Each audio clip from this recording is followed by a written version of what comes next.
Hey everybody, today I am going to show you how to replace the stator on an 8 horsepower Tecumseh engine.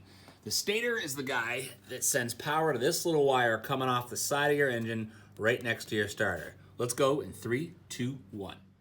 First thing you're going to do is remove the switch for your electric starter. You have 2 Phillips head screws, 1, 2.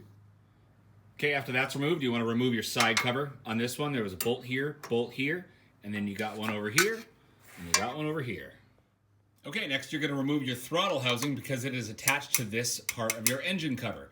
On this one I have a Phillips head screw right here, and right down in there I have a 5/16 inch bolt.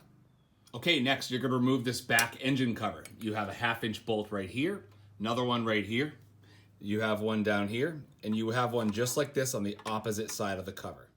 Okay, after those 4 bolts are out, the cover should slide right off, but it's restricted by this throttle linkage right here. There's just a cotter pin. Take a pair of pliers, pull that out, move this out of the way. Okay, with the cover removed, you have revealed the flywheel. Now to remove that, you have a center bolt right here. So you want to grab an impact wrench with a 15/16 socket to pop that guy off. Okay, with the recoil cup pulled off and the center bolt off, this is your flywheel. This has to come off. If this doesn't want to come off for you, here's a simple trick. You take your center bolt there, and you want to thread it just so it's even with your shaft here. And then you can take a small sledgehammer and give it a few good taps, and the flywheel should start sliding right off. Okay, with the flywheel removed, now you can clearly see where the stator is.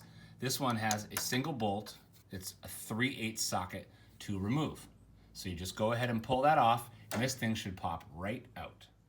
Alright guys, after you get that out, you basically just reverse the process and stick it back in. Make sure to follow all the steps carefully. You want to get your flywheel lined up with the chuck key, which is right here. Otherwise you're going to have some issues, but do it exactly how you took it off. Shouldn't have any issues. Make sure to smash that like button, subscribe to the channel if you haven't, leave some comments below. But thank you guys so much for watching. Have a good day.